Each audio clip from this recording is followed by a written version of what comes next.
300 kilometers per hour. Flat out at Suzuka. No lifting. No braking.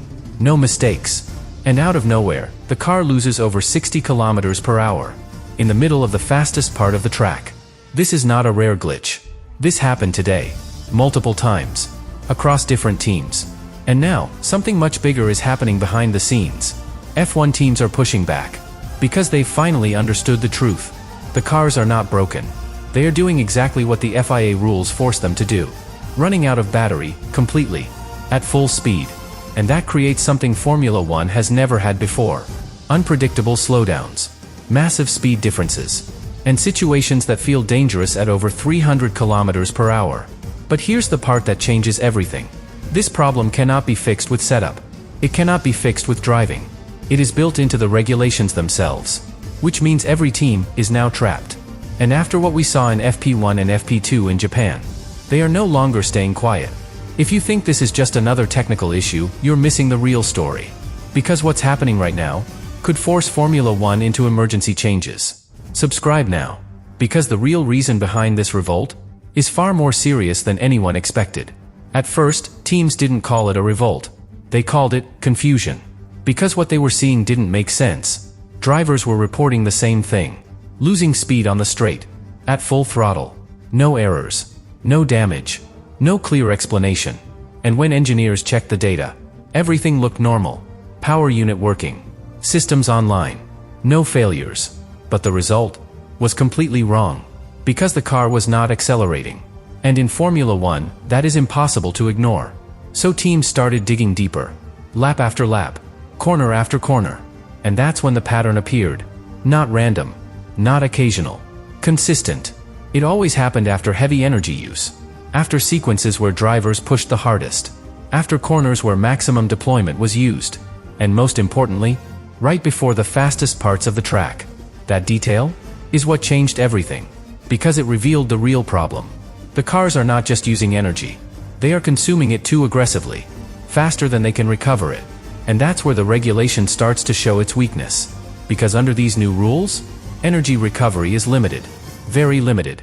There is no longer a system that can recharge the battery continuously, even at full speed. Now, everything depends on braking. And Suzuka barely gives you that opportunity. So what happens? Drivers start the lap strong. Battery full. Maximum performance. They push through the first sector. Deploy everything. Extract every bit of speed. But with every corner, the battery drops. Quietly. Silently. Until suddenly, there is nothing left. And this is where teams realized something critical today. The problem is not gradual. It's instant. The moment the battery reaches its limit, the system reacts immediately. Switching from deployment to recovery. From helping the car to slowing it down. Even while the driver is still flat out. And that is the moment everything becomes unpredictable. Because the driver does nothing wrong. The car simply changes behavior. Without warning. And that's why today felt so alarming inside the paddock. Because this is not something you can manage easily. It's not something you can feel building. It just happens. And when it does, the loss is massive. We're talking about drops of 40, even 60 kilometers per hour. In seconds. And that's the detail that pushed teams over the edge. Because now they understand something very clearly. This is not a small issue. This is a structural limitation. Built into the rules. And that means every team is dealing with it. But not equally. Some manage it better.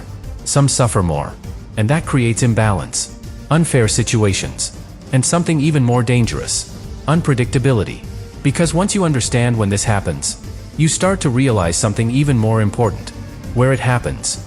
And that is what turns frustration into real concern. And where this happens is what turns everything into a serious problem. Because it's not happening in safe areas. Not in slow corners. Not in braking zones. Not where drivers can adapt easily. It's happening at the worst possible places on the track. High-speed sections. Flat-out moments.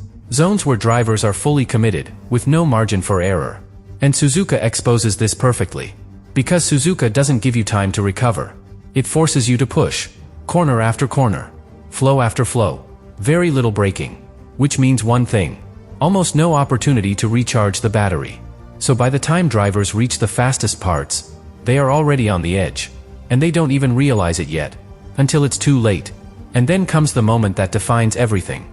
130R. One of the fastest, most iconic corners in Formula One. For years, it was simple. Flat out. No hesitation. A pure test of courage. But today, that changed completely. Because now, drivers arrive there with a hidden problem. The battery is already low. And when it reaches that limit, the system takes over. Right in the middle of the corner. The car stops gaining speed. And starts losing it. Aggressively. Unnaturally. Exactly what we saw in the data today. Cars entering at extreme speed. And then suddenly dropping performance through the section. Not because of braking. Not because of a mistake. Because the system is forcing energy recovery. While the driver is still flat out. And think about what that means. At one of the fastest points on the entire calendar, the car is no longer working with the driver. It's working against them. And that changes everything. Because now drivers hesitate. They adjust. Some even have to downshift. In a corner that was always taken flat. And that alone tells you how serious this has become. But here's where the situation escalates even further. Because this doesn't just affect one car. It creates a chain reaction. One car runs out of energy. And suddenly slows down. Another car behind doesn't. Still full power. Still accelerating. And the difference between them becomes massive. In seconds. We're talking about extreme closing speeds. Differences so big that they feel unnatural. And the worst part? There is no warning. No signal.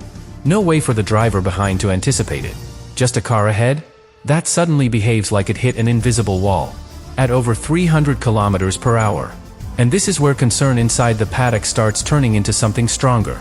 Because this is no longer just about performance. It's about safety. Real safety. But even that is not what has pushed teams to the edge. Because while drivers are dealing with these unpredictable slowdowns, there's another system, making everything even more unstable. And once you understand how overtaking now works under these conditions, you start to see why this is no longer just frustration.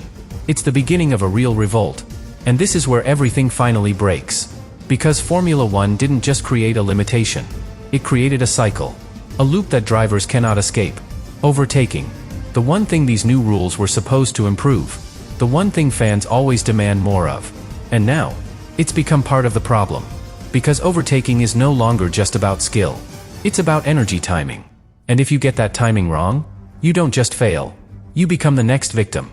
Here's what teams are seeing. A driver gets close. Within range. And suddenly, they have access to more power. More energy.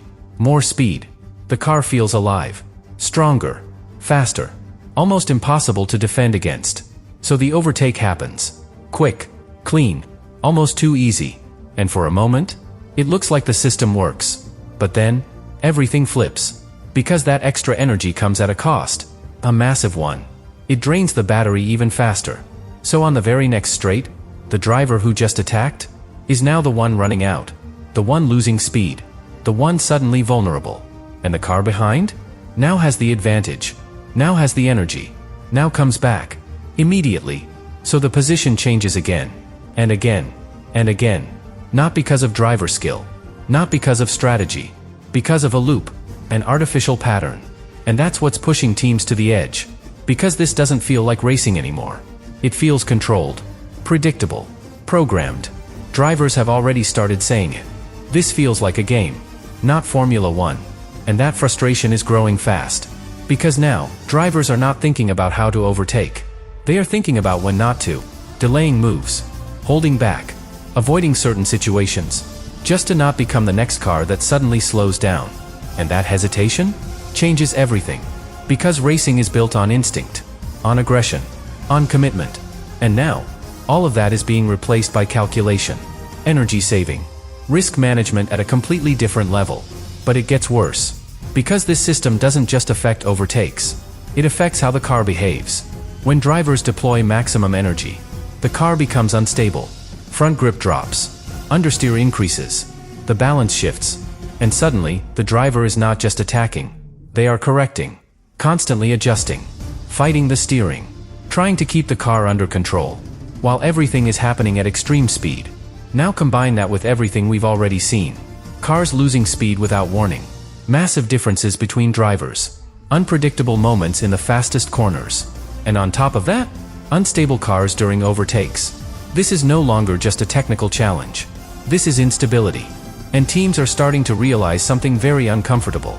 They are not fully in control. Because once the battery reaches its limit, the system decides what happens next.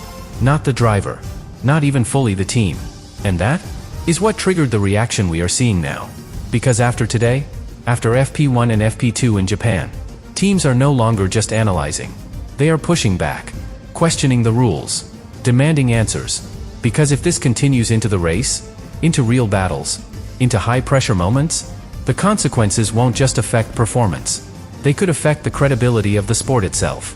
And now, for the first time, the FIA is facing something it cannot ignore. Not complaints, not opinions. A pattern. A problem. A system that is working exactly as designed. And that's exactly why it's failing. And the real question now is not whether teams are right. It's whether Formula One is willing to admit that this experiment might already be going too far.